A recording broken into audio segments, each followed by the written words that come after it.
প্রিয়ঙ্কা নিজের বয়ফ্রেন্ডকে সারপ্রাইজ দিতে কেকের ভেতর লুকিয়েছিল, কিন্তু সে বাড়ি ফিরতে তার সঙ্গে আরও এক মেয়ে। টেবিলের নিচে লুকিয়ে থাকা প্রিয়ঙ্কা তাদের কথা শুনে হতবাক হয়ে গেল। তারা দুজন রুমে যেতে ঠিক তখনই মেয়েটির চোখ কেকের উপর পড়ল। চলো একটু টেস্ট করি, বলেই সে ছুরি তুলে নিল। কেকের ভেতর থাকা প্রিয়ঙ্কা ভয় পেয়ে গেল। সে তৎক্ষণাৎ তার বয়ফ্রেন্ডকে মেসেজ পাঠালো, আমি আজ বাড়ি আসছি না। মেসেজ পড়তে ছেলেটি থমকে দাঁড়ালো। তারপর খুশি হয়ে ওই মেয়েটিকে কোলে তুলে রুমের দিকে চলে গেল। দুজন রুমে ঢুকতেই প্রিয়ঙ্কা ঝট করে কেক থেকে বের হয়ে এলো।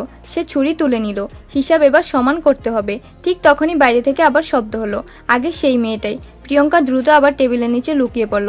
তারপর সে যা শুনলো তাতে পুরো গল্পই উল্টে গেল।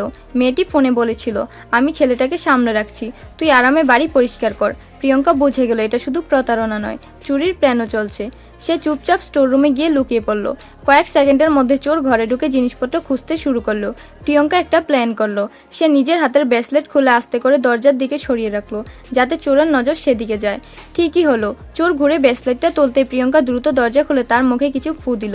চোর সাথে সাথে অচেতন হয়ে গেল। হুঁশ ফিরলেই চোর নিজেকে বাধা অবস্থায় দেখলো। কিন্তু প্রিয়ঙ্কা পুলিশ ডাকলো না। সে চোরকে দুটো অপশন দিল, পুলিশ নাকি আমার কথা মানবে।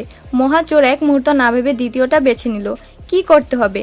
চোর জিজ্ঞেস করলো। প্রিয়ঙ্কা হাসলো, আমার বয়ফ্রেন্ডের সবকিছুই চুরি করবে, শুধু তারটাই, আর কারো না। চোর রাজি হয়ে গেল। প্রিয়ঙ্কা তার হাত খুলে দিল, নিজের ব্রেসলেট ফিরিয়ে নিল এবং বেরিয়ে যাওয়ার আগে দরজায় একটা নোট লাগিয়ে দিল। সবকিছু গুছিয়ে তারা দুজন জায়গাটা ছেড়ে চলে গেল। যাওয়ার সময় প্রিয়ঙ্কা শুধু বলল, আমি ফিরে এসেছি। কিছুক্ষণ পর ছেলেটি বাইরে এসে চারদিকে তাকাতে লাগলো। প্রিয়ঙ্কাকে তো দেখছি না, শুধু দরজায় একটা নোট লাগানো ছিল। সে পরে দেখলো, thanks for that and that was too. তখনই সে বুঝলো বাড়ি লুট হয়ে গেছে, আর সেই মেয়েটি কখনোই তার ছিল না।